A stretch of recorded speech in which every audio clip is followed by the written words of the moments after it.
County Emergency Operations Center is going to update us any moment now so that we really get the latest on shelters. Let's listen into the Broward Mayor. Damaging Category 4 storm at this hour.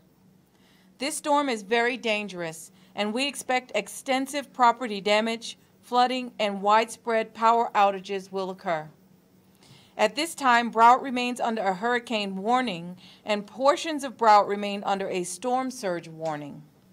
Again, all of your hurricane preparations should be finalized and in place at this time.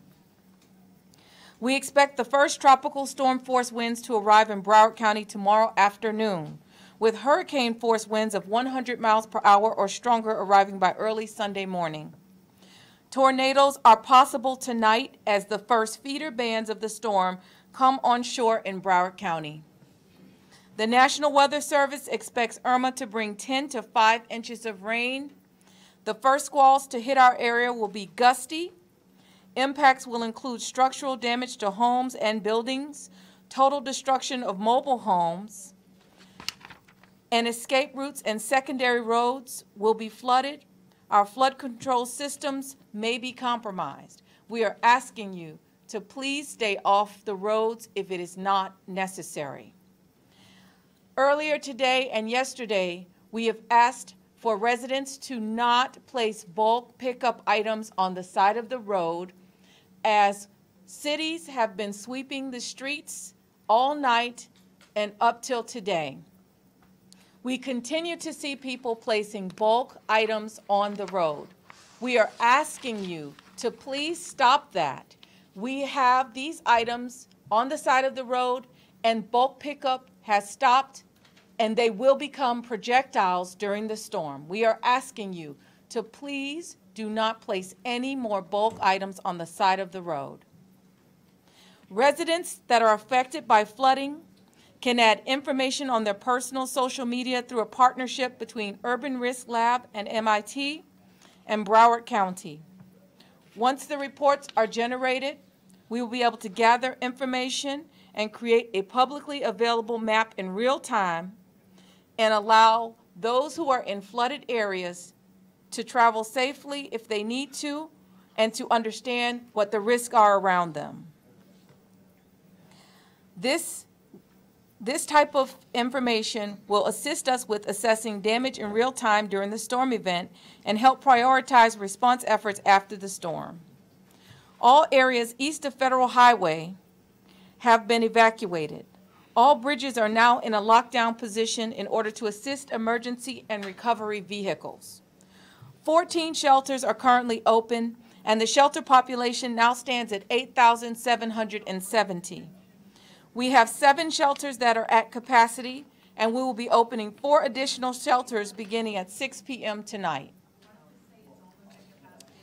These new shelters are Tradewinds Elementary School in Coconut Creek, Silver Palm Elementary School in Pembroke Pines, Beachside Montessori Village Elementary School in Hollywood, and Everglades Elementary School in Weston. The pet-friendly shelter at Millennium Challenger School is full. The pets are being accepted at Everglades High School in Miramar, and we are nearing capacity there.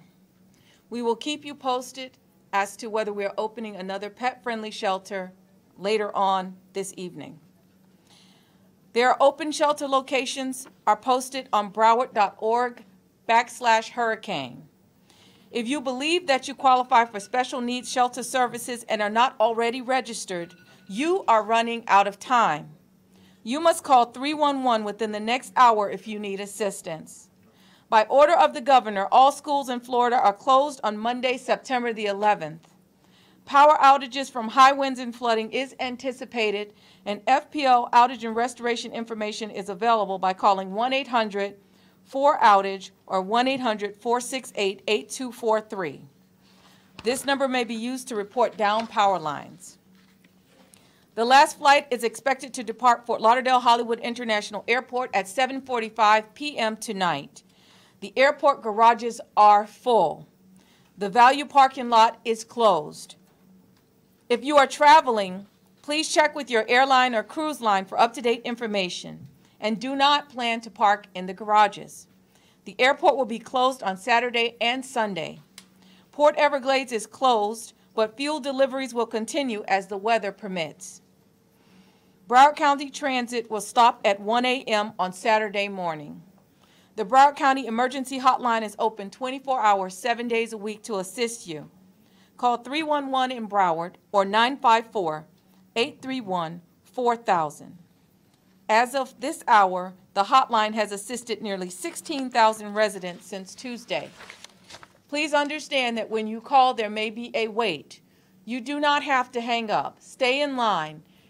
We will get to you. We have full operation of our hotline, and we know that there's high capacity and high volume right now.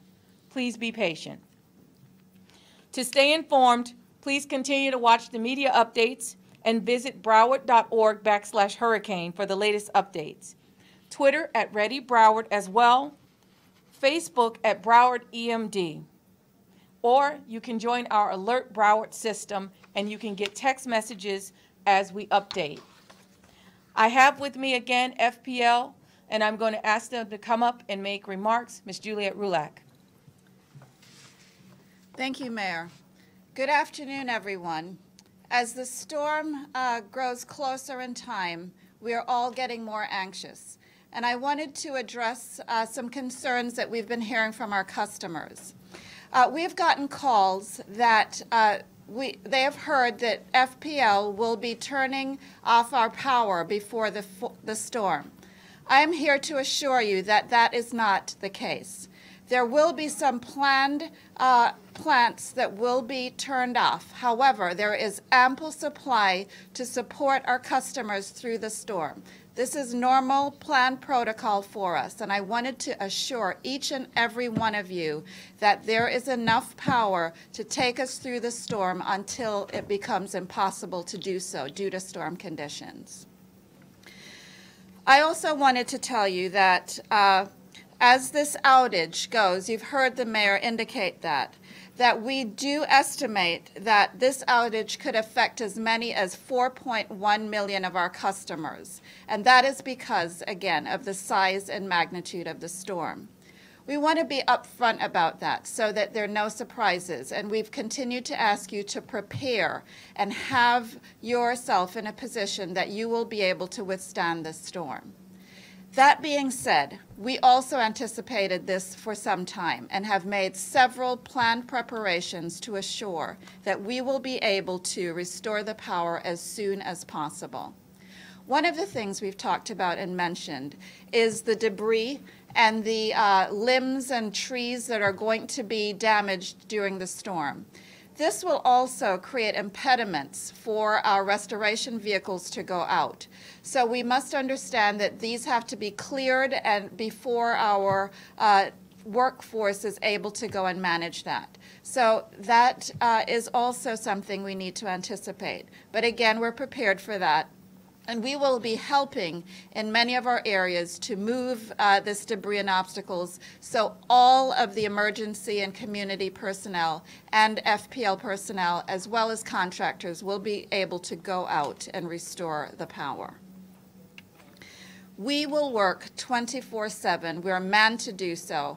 And as of earlier today, we have increased our workforce to 13,500 workers who are now in place and ready to restore power. And these workers are from 30 states across the country. We will continue to add resources as they are necessary and as we are able to secure more workers. But we have a good number in place to get you restored once the storm passes. Again, we have activated 20 staging sites throughout the service area. We wanted to make note that many of our plants have, in fact, withstood storms before, so we know that capacity, and we are prepared to address areas that we expect may, in fact, have greater risk. That is because of the storm's path. Remember, we do have an adequate supply for all of our customers, and we ask you, please, to remain safe. Thank you. Again, if you call 911 during the storm, we will have difficulties getting to you. Our law enforcement personnel, our fire workers, and fire departments cannot reach you during the storm. When wind speeds reach 45 miles per hour, our vehicles will no longer be able to respond to 911 calls. So it is imperative, if you are in an evacuation area, that you leave now. At this time, we will take any questions from the press. If you have questions, we'll take them now. Palm Beach County, I see, has a curfew going into effect tomorrow. Are there any plans for that in Broward? No, we have not discussed having a curfew in Broward. And which shelters are full for people need to avoid? We have them listed on our website, but there are 7 that are full, and we have capacity for 12,000 people in the first 12 that were here, and we are now have opened with the 6 that are opening up. We will go to 18,500 capacity. How many are opening? We're opening an additional 4 shelters, and we have 7 at capacity. So that will take us to a total capacity of 18,500 persons, and right now we have 8,770 people in shelter at this moment. And how soon is the second shelter going to fill up? Well, right. At this point, we can't estimate that. I'm just simply giving the information about the shelter so that they understand that if they get to capacity, we'll be coming back again with more information. Is it possible that you would open more shelters in addition to the 4 that you just opened, or is this pretty much it? Oh no, we have over 40 shelters that we can open, but right now we don't have a need to open 40. We opened the additional 4 because people have waited to the last minute to evacuate, and we want to make sure that when they come, we can accept them very quickly. So we're doing this just basically as a precautionary measure to make sure that we can handle the capacity of people that are coming now. Do you know how many 311 calls you've gotten, and what are the main questions people are asking? We fielded over 16,000 calls, and the main questions have been about sheltering and special needs. Do you think people are paying attention considering the shelters are filling up so quickly now? I think people are paying attention. As a matter of fact, it's very encouraging to see that the numbers have gone up by so much since this morning at 11 a.m. And we are encouraging our residents to continue to come if they feel like they need to evacuate. And I'm sorry, I'm still a little unclear. There will definitely be a 3rd pet shelter, or it's just a possibility? It's a strong possibility. We are just looking logistically to see where we would place it.